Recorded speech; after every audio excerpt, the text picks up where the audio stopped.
Ever get that feeling like, you stumble across an idea that just kind of flips the script on how you see everything? Oh, yeah. Yeah, that's what we're doing today, diving deep into this whole cybernetic Marxism thing. I'm excited. Yeah, we got blog posts, Wikipedia, even like some pretty dense theoretical stuff, all trying to unpack this framework.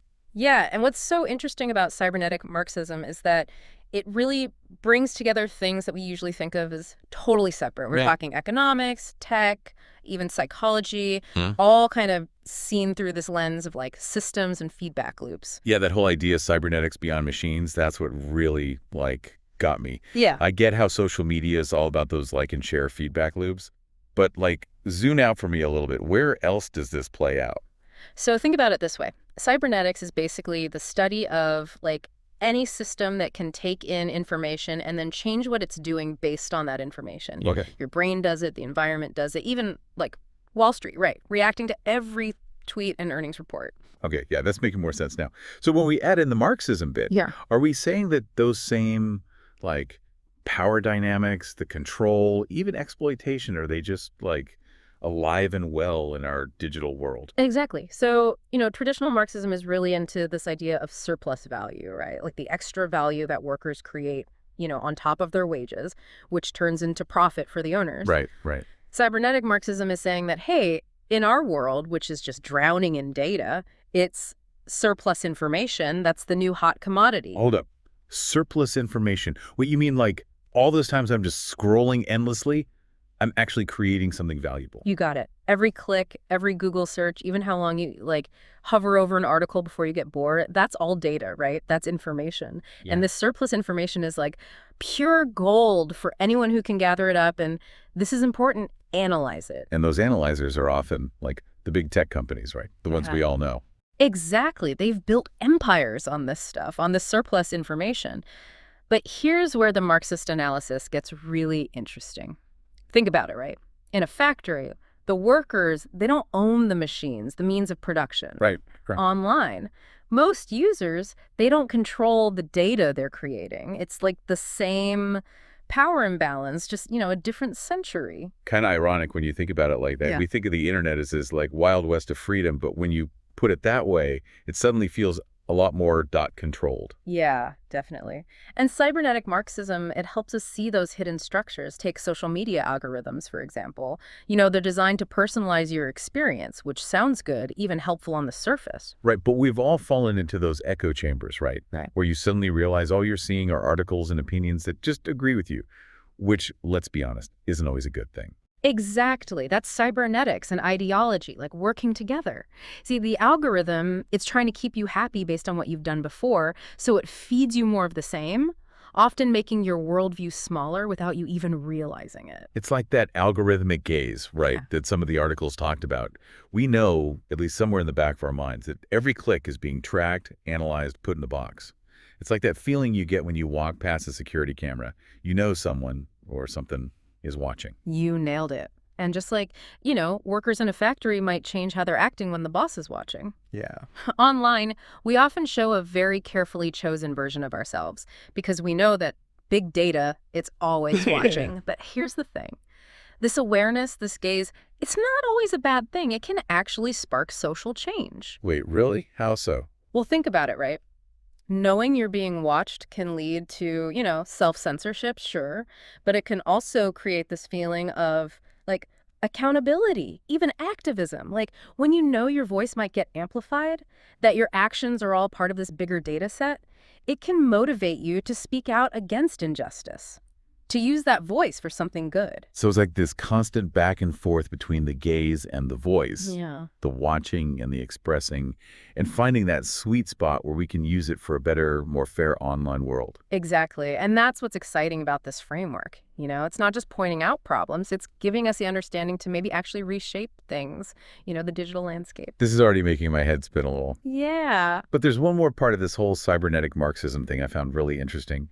It's this concept of surplus enjoyment. Ah, yes. Surplus enjoyment, or jouissance, if you want to get fancy. Yeah. This is where things get, a little philosophical, even dipping into, psychoanalysis. Okay, lay it on me. What is this surplus enjoyment, and why should I care? So, in a nutshell, it's that extra bit of pleasure, satisfaction, even excitement that we get from something, beyond just meeting our basic needs. Okay, okay, I think I'm following. But how does this connect to cybernetic Marxism and like my life online? Give me an example. Okay, so think about how you feel when a post you make gets a ton of likes. Or when you finally come up with the perfect comeback in the comments, that little rush you get, that validation, that surplus enjoyment. Oh, okay. Guilty as charged. I've definitely chased that feeling once or twice, maybe more than that. Right. But how does this tie into this whole control exploitation thing we were talking about? Are you saying, like, my need for a few extra likes is being used against me? In a way, yeah. You see, social media platforms, they're really good at triggering those feelings, that surplus enjoyment. They've figured out how to tap into our deepest desires for connection, for validation, even for a bit of drama, right? And the more we get sucked into those things, the things that give us that little hit of digital pleasure, the more data we generate. So we're being played. Mhm. Like, our own brains, wired for these little bursts of enjoyment, are being used to keep us hooked, scrolling, clipping, liking. You got it. We think we're the ones in control making the decisions, but really, we're often just like puppets dancing to the tune of algorithms that are designed to keep us glued, to keep that data flowing. And that engagement, that's what they're after, because it means more surplus information, which means More power for those who control these platforms. exactly. It's a cycle that feeds itself. Our desire for surplus enjoyment is what powers the whole cybernetic system. And the more we buy into it, the more powerful those at the top become. Whoa. Okay. This is starting to feel a little matrixy. Like, are we just cogs in a machine destined to create data and fuel this thing? Not necessarily doomed, no. Remember, knowledge is power. The more we understand how this whole thing works, the better we can navigate it, on our own terms. Okay, that's a slightly less terrifying thought. But how do we actually do that? Like, how do we break free from this, like, matrix-like cycle of data harvesting and algorithms controlling everything? One of the keys is this concept we touched on earlier but haven't really dug into yet. It's called second-order cybernetics. Aye. It's like going behind the scenes of how these systems actually function. Okay, all right, break it down for me. What is second-order cybernetics, and why should I care? So imagine this. First-order cybernetics, it's like looking at a system from the outside, like a mechanic checking out a car engine, right? Second-order cybernetics comes in and says, hold on a sec. The mechanic is part of the system too. They bring their own biases, their own experiences to the table. Okay, I think I get it, but can we make this a little less, like, theoretical? Give me a real-world example of this whole second-order thinking thing. Okay, sure. Think about something as simple as a thermostat.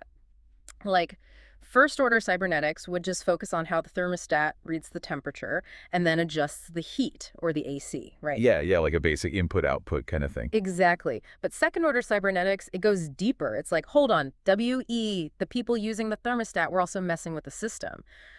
Our preferences, like whether we like it toasty or a little bit chilly, that changes how often the thermostat kicks in. We're not just watching the temperature, we're actively shaping it. Okay, yeah, that's actually a really helpful example. Yeah. So how does this thermostat thinking apply to, this whole cybernetic Marxism thing we've been talking about? Remember those echo chambers we were talking about on social media? Perfect example of second-order cybernetics in action. It's not just that the algorithms are like trapping us in these bubbles of opinions we agree with. We're part of building those bubbles, even if we don't realize it. So it's not just that Facebook is showing me what it thinks I want to see, but my own choices, like what I click on, who I follow, are actually feeding back into the system and, like, reinforcing those biases. Exactly. We're not just passively taking in information. Every click, like, and share, we're shaping the whole information ecosystem. It's kind of empowering when you think about it, but also a little scary. Empowering because we actually have more control than we realize. Yeah. And scary because, well, we all know how easy it is for those echo chambers to, like, spiral out of control, right? Exactly. Second-order cybernetics is really highlighting how much responsibility we have as we're navigating, like, this digital world. Mhm. It's not enough to just know about the algorithms. We have to be aware of how we're shaping those algorithms with our own behavior. This is seriously making me rethink my whole relationship with the internet, I'm not going to lie. Hmm. It's like realizing that the cute little puppy you adopted Yeah. has actually been training you this whole time. Huh. That's a great analogy. And just like with a puppy, it's not about blaming anyone or like giving up because it's frustrating. It's about understanding how things work so we can have a better, more harmonious relationship. So how do we do that then? How do we become, like, more responsible digital citizens within this whole cybernetic Marxism thing? I think a big part of it is being aware of all the different types of surplus information we're creating. It's Mhm. not just the websites we visit or the stuff we buy. Our emotions, our worries, like even those late night Google searches, it's all valuable data that's being fed back into the system. Wait, are you saying that even our like deepest fears and anxieties are being mined for profit? That's a Well, lot. it is a lot. And that's why getting this whole cybernetic Marxism thing is so important. It gives us the tools to actually examine how this is all working and ask the hard questions, about data privacy, about algorithms being biased, about whether all this data collection is even ethical. Okay, so we've covered a ton of ground here. Cybernetics, Marxism, surplus enjoyment, now second order cybernetics. Mhm. It's a lot to process, but you've definitely given me a lot to think about. And really, that's what it's all about. Cybernetic Marxism isn't about giving you all the answers. It's about giving you a new way to think about things, to be a more critical consumer of information, and ultimately to take back some of your power in this digital world that just keeps getting more complex. Well said. Now, you mentioned earlier that it's not just about what we're doing online, it's also about how we feel, right? Absolutely. That's a really important point. It's easy to focus on the obvious data, right? Like what websites we go to or what we buy or our location. But our emotions, like those late night Google searches when you just feel completely Oh, overwhelmed, yeah. that's valuable data too. So you're saying even our deepest fears and anxieties are being mined for profit. That's a lot to process. It is, and it's why understanding cybernetic Marxism is so important. It helps us look at all of this with a critical eye and start asking the tough questions about data privacy, about how algorithms can be biased, and really about the ethics of all this data collection. Okay, so it's not just about what we click, but also how those clicks make us feel. The joy of finally finding the perfect cat video, the annoyance of seeing another political rant, even maybe a little envy when we see someone's amazing vacation photos. Exactly. Those emotional responses, even the ones we barely notice, they're like gold to advertisers, marketers, anyone trying to get us to do something. Yeah. You know those ads that pop up at the weirdest times, like they're reading your mind? That's not a coincidence. They're using all that emotional data we're creating every time we go online. Okay, that's kind of creepy, like something out of Black Mirror. Yeah. Are you saying our emotions are being used against us? I don't know about weaponized, but it's true that that data about how we feel is being used to get us to do things, often without us even realizing it. Think about the last time you bought something online without really thinking about it. Were you really buying it because you needed it? Or were you like gently nudged toward buying it by algorithms that knew exactly which emotional buttons to push? Okay, you officially freaked me out now. Sorry. But seriously, what can we even do about this? It's not like we can just like turn off our emotions even if we wanted to. You're right, we can't and we shouldn't. But we can be more aware of how those emotions are being used online. We can be more careful about what we're consuming online, more intentional about what platforms we use, and more protective of our data, especially when it comes to our inner world, our emotions. It's like we need some kind of digital emotional intelligence to deal with all this. I love that. Digital emotional intelligence. That's a perfect way to put it. It's all about being tuned in to the emotional side of the internet and finding ways to protect ourselves, our mental and emotional well-being, while still, being able to enjoy all the good stuff that technology brings. Yeah, that makes sense. Mhm. Not victims, but active participants who are making conscious choices. Now, we were talking about second order cybernetics and how it's like those echo chambers on social media. But this way of thinking, it's not just for our online lives, right? You mentioned something about the environment before. Oh, absolutely. That's what's so great about cybernetic Marxism. It gives you this framework that helps you understand all these complicated systems and what's more complicated and interconnected than the environment, right? Right. So how does this whole surplus information thing connect to like the environmental crisis? Well, think about it. Every little bit of data we create, every email, every TikTok dance we watch, it takes energy, right? Yeah. Servers have to be powered, data centers need to be kept cool, and all of that impacts the planet. Wow, I never really connected those dots before. My digital footprint is an actual real-life environmental thing. It is. And it's not just the energy. It's also about how all our digital habits change how we see the environment. We might like posts about climate change, but are we really grappling with the issue if our online behavior is actually part of the problem? That's a really good point. It's like we're aware of the crisis, but also part of it because of all the digital stuff we consume. Exactly. And this is where cybernetic Marxism is like, hey, you need to close that gap between awareness and actually doing something. It's not enough to care about the environment. We need to look at how all those online behaviors, our need for information, connection, even that surplus enjoyment are impacting the very systems we need to survive. It's like we need to use that second order cybernetics thinking here too. We're not just watching the environmental crisis happen, we're in it because of our digital lives. Exactly. And realizing that can be, kind of motivating. It means we can make different choices, try to have a smaller digital footprint, and support companies that are doing things more sustainably. Okay, that's a lot to unpack. We went from echo chambers to the environment, all through this lens of cybernetic Marxism. Yeah. This framework, it really gets to the heart of things. It does. And the more you read these sources, the more layers you uncover. For example, one of them talks about this idea of auscultation. Auscultation, that sounds kind of medical. It is. It's what doctors do when they listen to your heart or your lungs with a stethoscope, right? But in cybernetic Marxism, it's more of a metaphor. Okay, I'm listening. So how do you listen to a system like the internet? Think of it like listening for echoes, those underlying patterns and meanings within a system.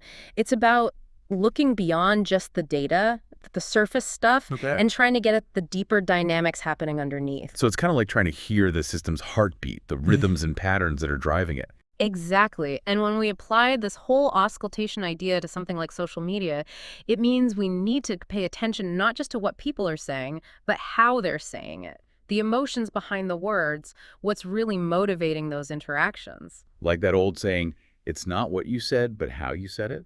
Except now it's like millions of conversations happening online, all mixed up in this massive amount of data. You got it. And just like a doctor listening for those subtle clues that might mean something's wrong, cybernetic Marxism is about listening to the digital world with a critical ear, picking up on the patterns and feedback loops that are shaping our reality. Okay, that's some serious listening skills you're talking about. But it makes sense. If we want to understand how these systems work, how they affect us, and how we can maybe affect them back, we got to be willing to really listen. Just pay attention to the little details that get lost in all the noise. Exactly.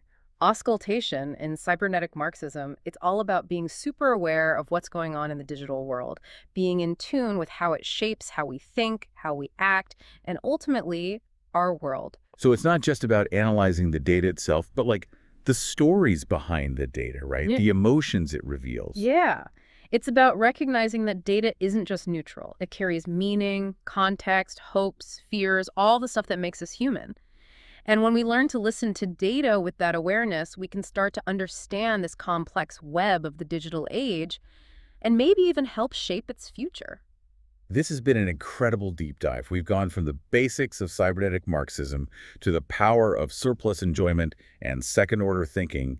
We've even learned how to listen to the digital world in a whole new way. It's a lot. But before we wrap up, there's one more concept from our research. I want to touch on surplus power. What does that mean, given everything we've talked about? Surplus power, the big prize in this cybernetic Marxism game. Remember we talked about surplus information being like the new gold rush?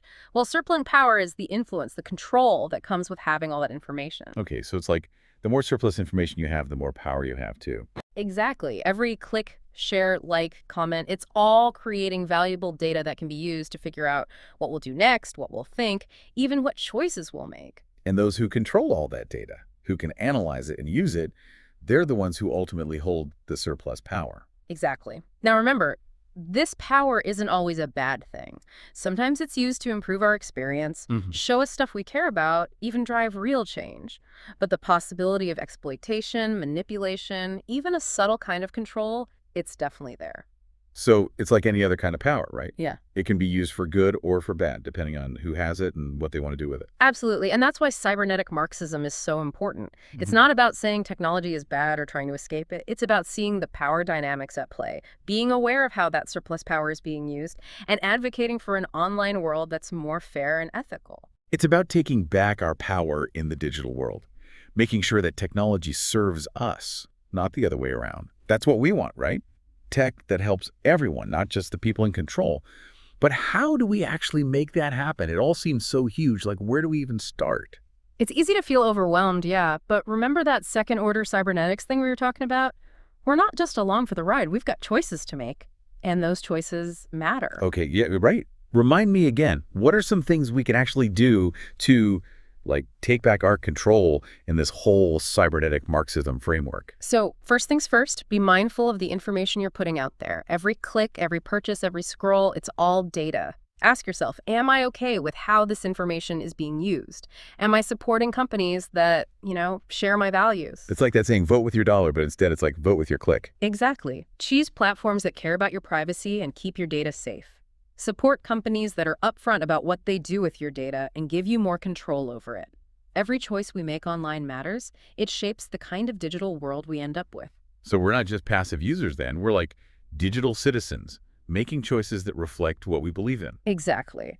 And being a good digital citizen, it's bigger than just our own actions, too. We can push for stronger laws to protect our data, call out biased algorithms, support organizations that are fighting for a fairer and more ethical online world. Using our voices to demand better from the companies and institutions that are shaping things, right? Exactly. Cybernetic Marxism isn't just about understanding the system, it's about actively trying to change it.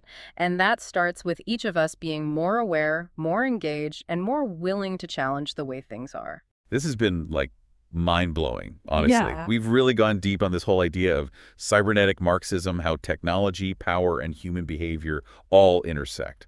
We've unpacked some pretty dense concepts like surplus enjoyment, second-order cybernetics, and all the ways seen and unseen that our digital lives are shaping the world. It's a lot to take in. But remember, we're not just passive observers in this digital revolution. We're active participants, and our choices have power. That's a good point. So as you go about your day, online and off, remember, you're not just a user, you're a citizen. Pay attention to those feedback loops, the data you're creating, the systems that are shaping your experience. Ask yourself, how can I use what I've learned about cybernetic Marxism to make a difference, to help create a more just and equitable digital world? Because the future of tech, it's not set in stone. It's a future we're all creating together. One click, one choice, one action at a time.